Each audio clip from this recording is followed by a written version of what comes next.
she's literally grabbing her arm. It's insane, and none of that was called. Finally, at the end of the one play, they called the foul because it was like indisputable. I mean, she got whacked on the arm and then gets hit to the ground. But they weren't going to call any of the other fouls leading. Imagine this. One of the WNBA's brightest stars is repeatedly fouled, but the referees refuse to make a call. What happens next? ESPN's Rebecca Lobo goes off on live TV, tearing into the officiating that's been letting it all slide. Could this be the moment the WNBA's dirty secret is exposed for everyone to see? Stick around because what you're about to hear could change everything you thought you knew about the league. This is someone who's seen the ball handler. There's a grab, there's a hold, there's another grab. I mean, all of those are fouls. Every single one of them. And here, that's a foul, and finally they call. All went down during the Indiana Fever versus Dallas Wings game, a moment that's now burned into WNBA history. As the game unfolded, Caitlyn Clark, one of the league's brightest stars, was being aggressively guarded by Wings defender JJ Quinterly. But this wasn't just tight defense, this was borderline physical assault. Clark was grabbed, held, and fouled repeatedly. Yet, the referees stood by, ignoring every blatant violation. ESPN's Rebecca Lobo didn't hold back for a second. On live TV, she called out every single missed foul, breaking it down for the world to see. There's a grab, there's a hold, there's another grab. All of those are fouls. Every single one of them, she said, as replays confirmed the injustice. It wasn't until Clark was finally whacked on the arm hard that the referees made their first call. But by then, it was almost too little, too late. The frustration in Lobo's voice was palpable. What the world just witnessed wasn't just bad officiating. It was a systematic breakdown that exposed a deeper problem within the WNBA's entire officiating system. As the game went on, it became clear that Clark was not only facing one of the toughest defenses of her career, but also a troubling lack of protection from the officials. In the first quarter alone, she was repeatedly fouled, yet the referees didn't call a single one. Clark is dealing with, that's a foul, as she gets body checked. That's a foul. That's a foul. I mean, it's not only until right now when she's finally whacked on the arm. I'm so happy that the broadcast team finally called it out directly.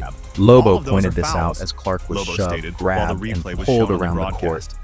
That's a foul, that's a foul, that's a foul, Lobo repeated, growing more exasperated with each uncalled violation. It wasn't just one or two missed calls. The entire possession was a showcase of poor officiating. Clark had to fight through relentless physical play, all while the referees turned a blind eye. And when they finally did call a foul, it was after Clark was literally hit on the arm and knocked to the ground. This wasn't just a bad day for Clark. This was a pattern of unfair treatment that's been building for far too long in the WNBA. But even with the referees missing obvious fouls, Clark didn't back down. She continued to dominate the game, showing just how tough she really is, despite the lack of protection on the court. The timing of this entire controversy couldn't have been worse for the WNBA. Heading into All-Star Weekend, the league was hoping to capitalize on its growing popularity, shining a spotlight on its star players and building excitement. Instead, what the world witnessed was a disaster. Referees failing to do their job and letting a star player like Caitlyn Clark get mauled on live television. This wasn't just a random game. It was a nationally broadcast event, watched by thousands of fans, many of whom were witnessing the WNBA's biggest officiating crisis unfold in real time. And it wasn't just Rebecca Lobo calling it out. This moment was happening under the watchful eyes of millions of fans who saw what was happening and started questioning the integrity of the entire system. For the league to have its referees exposed like this just before one of the most significant events of the season is a nightmare scenario. If the WNBA was looking to build momentum for the All-Star Weekend, they certainly weren't going to get it with the officiating problem splashed across every headline. The league. What league allows this? Can you tell me what kind of a move that Ryan Howard's doing here to Caitlyn Clark. Instead, they were left scrambling to control the damage. This incident isn't just about one bad game or a few missed calls. It's a reflection of a much deeper systemic problem within the WNBA's officiating.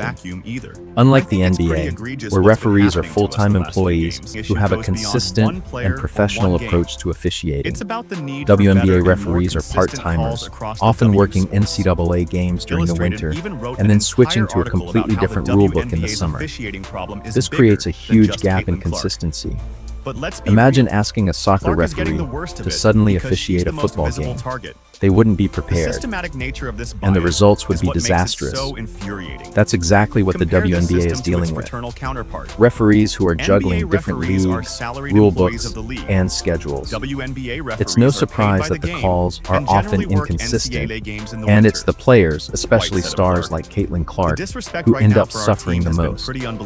But it goes beyond just bad officiating. The league's decision to rely on part-time referees instead of investing in full-time professionals has created an officiating system that simply can't handle the intensity and professionalism required for a major league like the WNBA. This structural flaw isn't just impacting individual games, it's undermining the integrity of the entire league. As the game progressed and more fouls went uncalled, the frustration began to boil over, not just from Caitlyn Clark, but from fans and commentators alike. The public backlash was immediate and overwhelming. Fans who had been watching for years were no longer willing to sit silently while their favorite players were blatantly mistreated.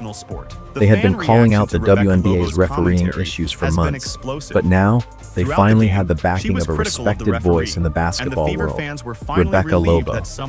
Her commentary wasn't just a critique, it was validation. For the first time, a Hall of Fame player was openly calling out the system's failures, and it wasn't just one-off complaints from social media. It was happening on national television. Lobo's breakdown of the refereeing during the game gave fans the ammunition they needed to push back even harder against the league's glaring officiating flaws.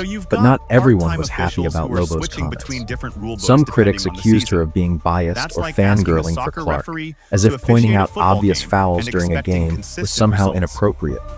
The fallout from this game was more than just a momentary uproar. It's part of a much larger conversation that's been simmering under the surface for years. Fans, players, and coaches alike have been calling for change, but the question remains, will the WNBA finally take action? Caitlyn Clark isn't the only one affected by this systemic officiating issue. The league is being forced to confront a major issue, and yet, instead of addressing the problem head-on, they've let it fester. The reality is that this isn't a problem that can be swept under the rug any longer. Rebecca Lobo's comments on national television may have been the wake-up call the league needed, but the question is whether the WNBA will actually listen and make the necessary changes. The solution is clear. The WNBA must professionalize its officiating system, hire full-time referees, and ensure accountability for the calls they make. Without these reforms, the league risks losing the trust of its fans, players, and even its own broadcast partners. It's not just about Caitlyn Clark anymore. It's about the future of the entire league. The WNBA is standing at a crossroads, with its credibility hanging by a thread. After years of tolerating questionable officiating, the league's biggest stars are now speaking out, and the public is listening. The entire officiating system is under scrutiny, and with Caitlyn Clark bearing the brunt of it, the league's inability to protect its top players has never been more glaring.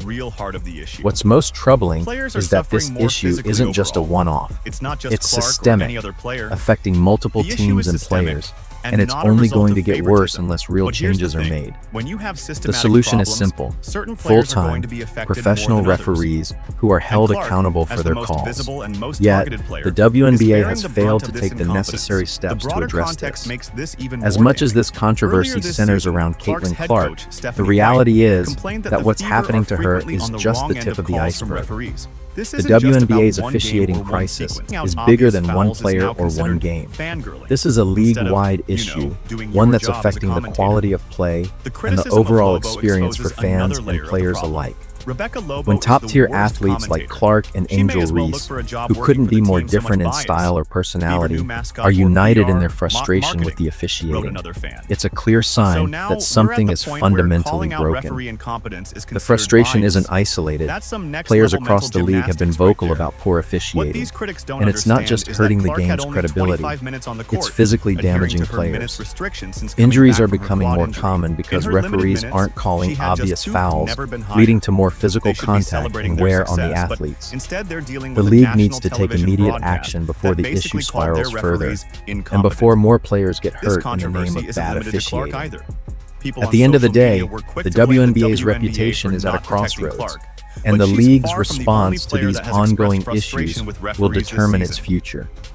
What happened during the Indiana Fever versus Dallas Wings game is a wake-up call that can't be ignored. The system of officiating, which has been tolerated for far too long, is now in the spotlight, and it's clear that change is necessary. But will the WNBA listen? Will they prioritize the integrity of the game over maintaining the status quo? The truth is, if they don't act now, they risk tarnishing their image and losing fans who've invested in the league's growth. At a time when the WNBA is finally seeing momentum, this crisis could derail everything. It's no longer just about Caitlyn Clark or one bad game. It's about the entire system and the direction the league wants to go. The WNBA has a choice to make. Either face the reality of its officiating crisis head-on, or let it destroy the hard work they've put into building their brand. Only time will tell if they'll step up to the challenge or let this crisis define them for years to come. As the